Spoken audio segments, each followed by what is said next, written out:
a little bit tall. There we go. If you haven't been with us online or in person, we've been doing a series, just a yearly series that we did it last year and this year. I guess that makes it yearly. It's a basic series. It's a Responding to Jesus series where we look at three truths that all Christians from all traditions would accept. I would probably, that would be broadly orthodox tradition, would accept these truths. And it's a basics course, and the reason we're doing it in the Sunday service, I mean, there's a threefold answer to that we've covered each week, and that's basically this. Every year we have some new people amongst us, and it's good to not have an attitude of presumption towards some of the core truths of our faith. So that's just a good reason to have once a year just have something in our rhythms that goes over those core truths that we all accept.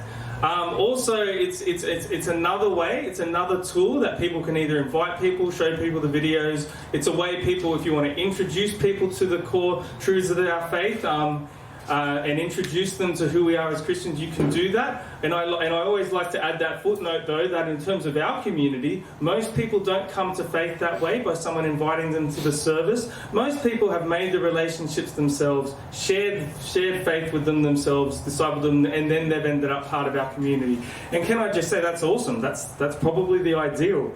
So it's not meant to be a comprehensive strategy. It's just a thing we do in our thing that can also be positive in terms of teaching people about the faith. But also, the other reason we do it these 3 weeks, of which this is the last, is that we're Baptists, and we have this tradition of people getting baptized when they're old enough to choose for themselves. And so if you're not baptized, and these three truths resonate with you, and you say, well, I'm a follower of Jesus, I resonate with these three truths, and we haven't baptized you yet, we do this yearly as a way of, why don't you get baptized? And we will invite you to do that. And so if you haven't get baptized, there'll be a way to respond and tell us you'd like to be. Like I said, last year we baptized Todd. Don't wait till winter. Don't wait till winter. I tell you, it was very hard to baptize Todd. I felt like I was terrible. I barely got in. He got in. I didn't need to join him. He was the one getting baptised, not me. But I got close enough to dunk him under. Oh, so cold. Yeah. So the earlier you say, but obviously he can say, but I want to wait till summer. That's okay. We can work with that as well. What I'll do is I'll do a whirlwind tour of the last 2 weeks. It'll help ground you for where we are this week. It's not an awful lot of information, and you'll be able to catch up pretty well. I started off by showing we're looking at our purpose as Christians, and I showed this picture of the Irwins, not because I'm a massive fan, but there's nothing wrong with them. The animal conservation. There's Bindi and Bobby Irwin, son of the late Steve, but these guys are really good if you're trying to ever understand the concept of what does it mean that we're made in the image of God? What does it mean to be children in the image of the Father? Here's a really good example to help you grasp it. You see, even though Steve Irwin has passed, his kids very much image him into the world because they are like him. They share his values. You get a picture of his personality. You get a picture of his love for animals. You get a picture of his love for people just by looking at his children. They are very much, they reflect his image into the world. And if you had never seen Steve Irwin before, but you had watched a lot of Bindi and Bobby, when you did see a video of Steve Irwin, you would have an aha moment. I'm like, oh, he was their dad. That's why they behave that way. Absolutely. And so, when we talk about one of the ways we can understand that we are made in the image of God is that you, as God's child, are meant to image him into the world. So, we've got these... I use this like analogy. So you've got the big crown representing God and the little crown representing us, and you've got the arrows flowing through us. The whole idea is that when you are fulfilling your purpose perfectly, the way you were created, when people see you, they see you exercise justice in the same way that God would. You image his justice into the world. When you are kind to people, you image his kindness into the world. When you are merciful, you image his mercy into the world. When you image, when you care for your family faithfully, you're imaging the Father into the world. The whole idea is, if we are sinless and imaging God perfectly, when people look at us, they should see the Father. They should see what the Father is like. And that's the whole thing with Jesus. He was the Son of God who perfectly imaged the Father. When you look at Jesus, you see what the Father is like. That's what we're meant to do. But we're kind of exploring why we didn't do that in this passage. So, and for this to work, and you guys get it, right? You can see if this is the relationship that we image him into the world, we don't image ourselves, then this only works if we trust the Father, doesn't it? It only works if he defines good and evil. It only works if he defines up and down. It only works if he defines right and wrong. Otherwise, if we decide those things, we image ourselves. But our job is to image the Father into the world, image who he is, and that is our purpose. And you can see, though, that if we submit to this, if everyone, which isn't the real world we live in, but if everyone submitted to this, actually we would be free to thrive, wouldn't we? Because that's creation in harmony with the Creator. That's creation living out the way creation was designed to live out. And we're free to love as well, because it's so safe. I'm not standing up going, how great am I? And Mooney's there with his electric guitar going, but how great am I? And we've got, I don't know, I could go around. But the point is, we're not on different mountaintops saying, how great am I? We all just say, how great is God? How right is God? And we just do it together, and we're free to love, and we're free to thrive. And so this is our purpose. But if I ask you, is this the way the world looks to you? It's a very obvious question. Even people still exploring faith. I'm doing the wedding of Mooney's brother and his bride, and she's a non-Christian. We were going through some of this stuff, and she could see that's not the way the world is. That's not the way the world is at all. She could see it plain as day. And that's because something has gone wrong. You see, the Adam and Eve narrative that we read, whether it's literal or not, or whatever you believe about it, the point of it is that humans decided to be their own gods. Humans decided to do what was right in their own eyes. Humans decided to trust themselves over God because there was this enemy that whispered in their ear, maybe God's holding out on you. Maybe if you reach and grab at what you want, things will turn out better for you. And when they did that, this was broken. This relationship works when you trust the Father and you decide that, no, he said the fruit is bad, don't touch the fruit. You see that in your own life, right? Sometimes you think you know better. God said it's bad, full stop. Full stop. We just live under that, we trust that. Adam and Eve chose not to trust that. They chose not to trust that. And so this was broken and we can't get back. And you see that. We can't get back to a reality where we all just simply trust the Father and trust him wholeheartedly and live together. We can't do that. We've like I said, I've become a laminator in the last few days. I'm going amazing. So much laminating. What we've done is it's like we're at the bottom of a mountain. So that relationship we had with God is the top of the mountain, and we cannot get back. We can't get out of our own way. We can't stop being our own gods. We can't stop defining good and evil on our own terms. We can't stop trying to be our own gods. We can't stop obsessing over people pleasing. We can't stop obsessing over finding our significance in the creation rather than the Creator, and we are hopelessly lost. And the way the Bible presents it is that without help we are eternally lost. We are eternally separated, and we cannot get back to the relationship you and I were made for. But last week we looked at this idea of Jesus, and the whole point, well, not the whole point, sorry, that wouldn't be the right way to say it, but a key point of what Jesus is it's God coming down the mountain to be with us. Do you remember I told you about at Sam and Tamara's wedding, I told you last week that I described forgiveness is someone crossing the distance. So we created relational distance with God, And what forgiveness is someone crossing the distance. And the beauty of Jesus is it's God crossing the distance to be with us. Even though we were the ones that created the distance, even though we were the ones that chose not to trust the Father, what this is God coming to us, God crossing the distance. Amen? It's really good news that God came to be with us. And we know that while he was on earth, we know that he lived in our shoes. He went through everything we went through. I mean, I told you, how good is it that refugees in Ukraine can open up their Bibles and see God incarnate going through their experience of running away from a despot who wanted to kill him. At the start of his life, he very much mirrored that experience. Imagine if your family has ever labelled you a cuckoo or thought you were crazy, and you read the part of where Jesus' family actually try and tone him down because he's just causing too much of a ruckus. If you've ever been lied about, imagine opening the Bible and seeing that the Son of God was lied about and falsely accused. That this is God. He didn't just come to be with us, and it was kind of in inverted commas because he came down, bought a house in Vaucluse and was with us, but then never really did anything. He came down and was with us and walked in our shoes, but he did not sin. In other words, he never stopped trusting the Father. He never stopped imaging the Father. He was exactly what God is like, even when all those things were happening to him. And that's why he is pure and we are not pure.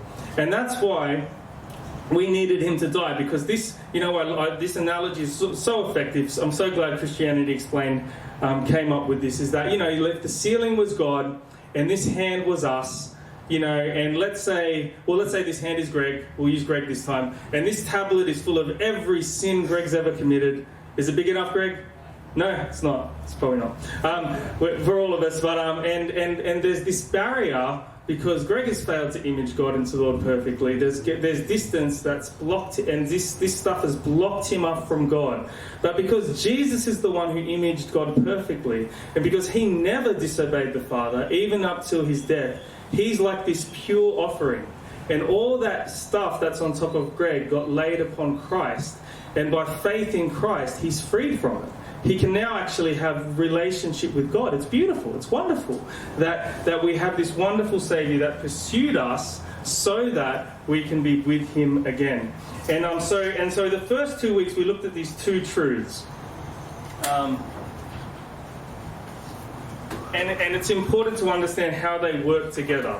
So the second truth, and we'll work backwards, is Jesus died and rose again for me. So all Christians, when we look at that, okay, we go, yes, that is true. I can see how I need God to cross the distance to me. I can see how I'm separated. I can see how I'm guilty of doing what is right in my own eyes and causing havoc in the world. And I need forgiveness. So all Christians look at that and would go, yes, Jesus died and rose again for me. And we've got those 3 R's to help place ourselves. Are you someone who rejects that?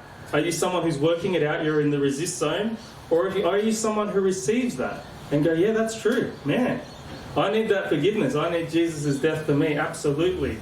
And so that was the second truth. And the first truth we covered, though, that goes along with it is Jesus is the King. Because forgiveness is not simply God protecting you from the consequences of your sin. God is forgiving you to bring you back to the relationship you were meant to have. In other words, you want God's forgiveness because you want him to be the King. It doesn't work otherwise. Jesus came to bring you back into something. And so, to want Jesus to die and rise for you is to want him to be the King. To want him to be the Lord.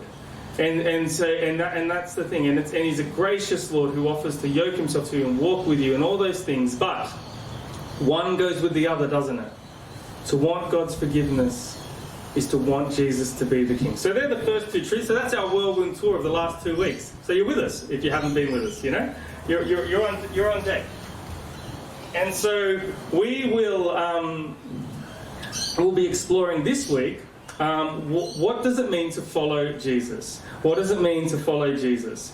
And, there's this wonderful verse, Matthew 16:24. where Jesus says this intense thing. It said, Jesus said to his disciples, "Whoever wants to be my disciple must deny themselves, take up their cross, and follow me." And we know that the cross is a symbol of death, right? And we really become desensitized to the cross. I think it's like, even though we're Christian and we get it and we know what it stands for, it is a little weird that we have crosses on schools and daycares and things, because, like, seriously, the modern day equivalent would be like having an electric chair. Like, it's a really odd thing that we do this, but it's just because as Christians we know what happened on it and there's a symbol there, but we have become desensitized to the symbol itself. So when Jesus says, well, to follow me you need to have your cross on you, this was a really shocking statement. So to follow Jesus, you need to go through a type of death. And a really good way to understand this, and you'll get this, right? So we've been talking about how God has pursued us and forgiven us and come to us. I just need someone who's mobile, who can come up and do an example for me. Ben, can you just be a prop? Like, is that all right? Like, I think you're up to this. You're overestimating the mobile. No, I am, okay. Well, you got to the seat, so I know you can get here. Okay, so let's say you can be God. Is that all right? Okay. All right, so do you want to just stand over there? Stand over there. Okay, I've got to keep the microphone. All right, so there's distance. Go a bit further so there's distance. All right, here we go. So Ben is God. I don't know what you thought God looked like. Maybe you thought this. I don't know. But Ben is not actually God, and I'm us. All right. And so there was distance, right? And so our starting point is there is distance created because who went away from who? I went away from God, right? So I'm facing this way, and God has pursued me. So the reality is he's taking steps towards me, right? And so he's come the whole way. He's come, he's died for me. You don't need to come that close. It's all right, but there you go. It's all right. Just enough for the illustration to work. Stop there. Right. Now he's taken all these steps towards me. Now, he's offering forgiveness, right? He's died. What do I need to do to receive it? I need to turn. Now that's everything. You've done wonderful. You can sit down. Yeah, that's good. That's everything about what's hard about following Jesus. Because even though, why wouldn't you want to turn and receive? You see, while you're facing this way, your life is yours. You're your own God. You do it your way. So, to receive the forgiveness is to turn away from that. And that is what's hard. Because to turn this way, even though it's beautiful and it's good for you, but it doesn't always feel like that, because that's what the sinful nature tells you. Oh, this is awesome. Everything on my terms. Reach and take the fruit that I want to take. Fantastic. God's forgiveness is to call you to a different way where you turn away and you turn back to a life where you walk towards the relationship you were meant to turn. And so we're going to just look at two images. This is not exhaustive, but two images that help us start to grasp what does it mean to follow Jesus. And we're going to look at two ideas. We're going to look at Jesus as a teacher and Jesus as a shepherd, because these are just two main images of Jesus that help us grasp following him. So Jesus' longest block of teaching is what? The Sermon on the Mount. There we go. 10 points for Shara. Okay, in this sermon, Jesus has announced the kingdom of God, and he goes on this long sermon about the core values of that kingdom. This is what it means to follow Jesus. This is what it means to be in my kingdom, right? And so he does all this teaching, and you would know, Aussies know so much of the Sermon on the Mount without knowing it, because so many lines come from it, they just know stuff from this famous teaching of Jesus.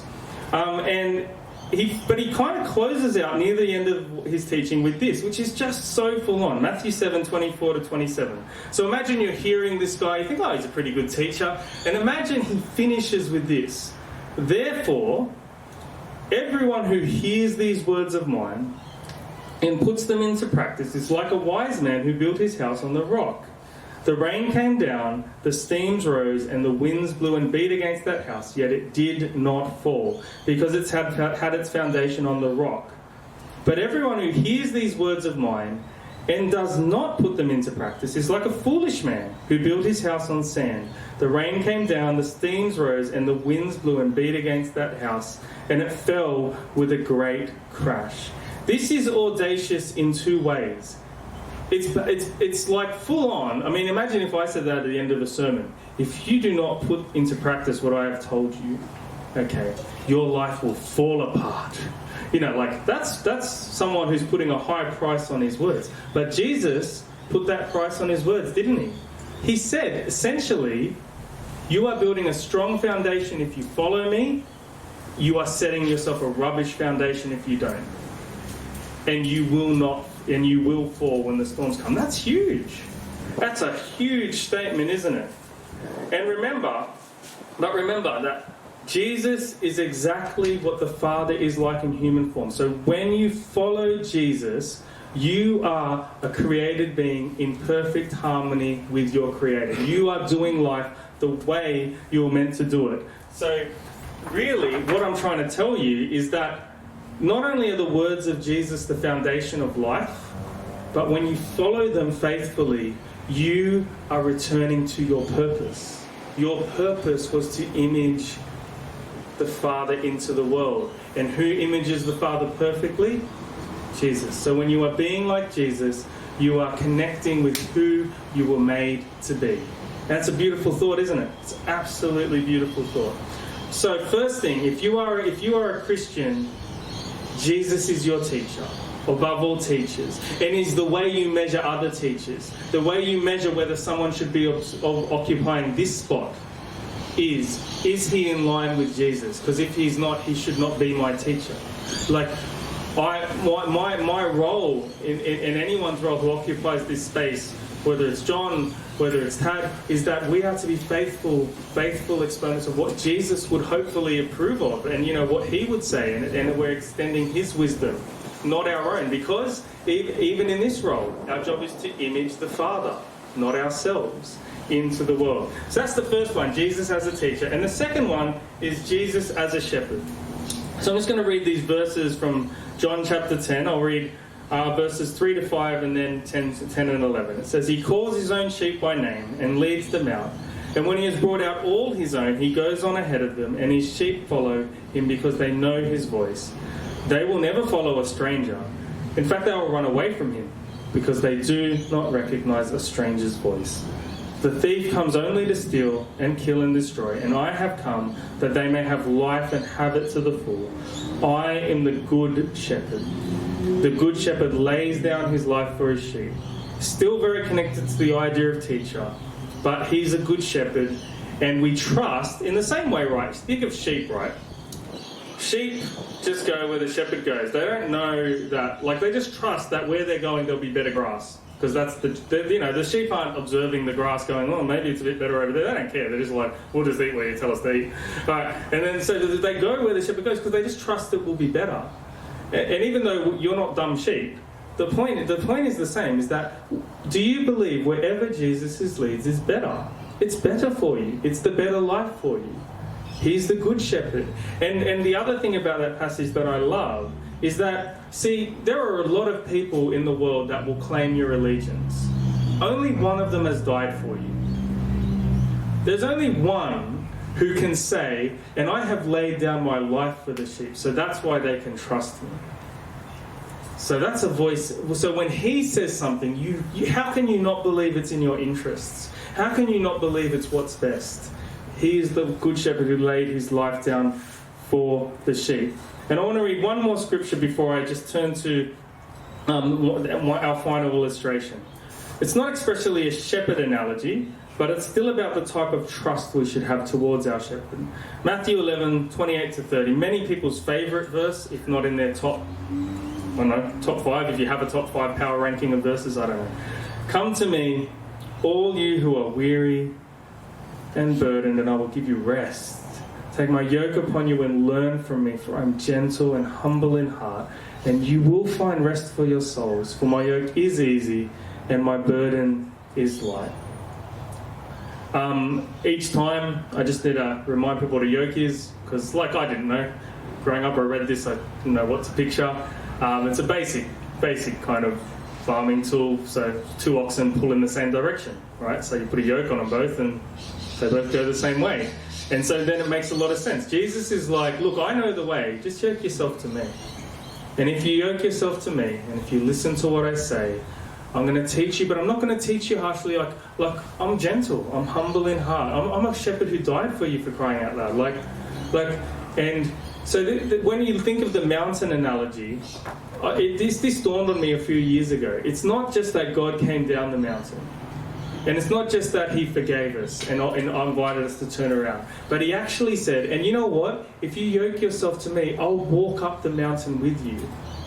You don't have to do this by yourself. It's not like Jesus forgives us, stands at a distance and goes, well, come on, see if you can make it. He's like, yoke yourself to, I'll do this with you. I'll do this with you. It's such a beautiful picture. And so, you know, I think we live in a world where, I mean, you know, teachers, I think, get this special picture into like the curriculum and the TV and if you're a parent, the types of messages in TV shows. You know, we tell our kids to have such a high trust of their desires and emotions. Basically, what they feel is likely to grow. That's almost like one of the messages we say, that the desires are good guides for them. You know, and I actually think that's part of the anxiety epidemic we have, because they're terrible masters, our desires and our emotions and our impulses. They're so corrupted. They're so not okay on their own without guidance. And you know, like, I think it's so stressful for a young person to be told, well, no, you can't trust your parents. You can't trust any external influence. Just listen to what you want and follow it with abandon, and you'll just end up in good places. And then they're in this awful question, but what do I want? And how do I know if that's good? Like, I think that's terrible. And so I thought of this analogy just, so if you can imagine, like, that's us, right? And that's a secular worldview. And around them, you know, you've got your sexuality, your culture, your leisure, your relationships, your dreams, your experiences, your desires, your fears. And, you know, your only information is trust your inner voice. Follow it faithfully. How would you even know if you followed it faithfully? I don't know. Like, now that's a way to live, right? And there's half-truths in it, isn't it? With all good truths, with all good lies, there's half-truths. There's half-truths. We shouldn't ignore what we feel. We should always be honest about what we feel and what our desires are, and work that out with God. But this on its own is anxiety-inducing. You end up lost because your desires are poor masters. They really are. And so there's this way to live, or you have this king who he's saying, you know, you don't have to do that. You can just follow me.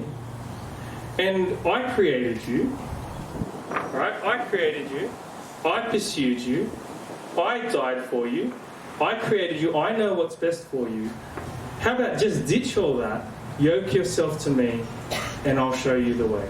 And I presented this, like Sinclair High, I presented this very analogy to them. And you know what? Even the ones that aren't ready to follow Christ, they get it, and they actually feel the anxiety I talk about. That I'm meant to just somehow know this inner voice path, and they're like, but there's a God who created you that you can follow, and I can see it hit them, and it makes sense to them, and it should make sense to you. So our final truth is really simple, but the Christian is comfortable with this truth, that my life belongs to Jesus, and that is absolutely the best place for my life to belong. That, you know, it is a wonderful truth to receive, that I would rather belong to the God who pursued me, created me, died for me, and follow whatever he says is good for my life. Because my desire, more and more as I follow him, I just want to return to being a good image of my good Father in heaven.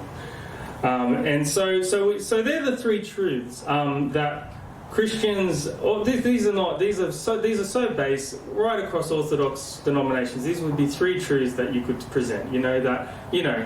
That Jesus is the King, he died and rose for you, and your life belongs to him. And so as we've gone over that, there's going to be a little waiter. You can come up and let me know if you're someone would like to just embrace these truths afresh, and you want to come talk. That's fine. And also, if you want to get baptized, or if you know someone who should maybe get baptized, give them a little nudge and talk to us. But also, just on Facebook and email, just today at about 12:01, there'll be a link out to a survey. And if you just want to give some feedback on the course and present a desire to be baptized, you can do it that way as well. And like I said, I've got no problem going over the basics again and again, because we don't have an academic faith. these truths never stop being relevant to my life. You can, like the whole idea that I have a good shepherd, I need to hear that and meditate on that every day. Like that's not something you just learn and tick a box. These are truths that we need to reabsorb and relive out every day. Do we have one more song, guys? I'm just going to pray and then I'll invite these guys to lead us one more time. Dear Heavenly Father, I just want to, just thank you so much for you. Thank you so much for you. Thank you so much that we can return to the relationship we were made to have eternally, Lord, that we can be eternally forgiven and brought back into that relationship, Lord. And so may our hearts resonate with the three truths, that you are the King, that you died and rose for us, and that our lives belong to you. And may these truths bring us joy, and may you give us avenues to share these truths so that the many people out there who don't yet know you may experience the joy of knowing the shepherd and following the shepherd who laid his life down for them. Amen. Amen. All right, one more.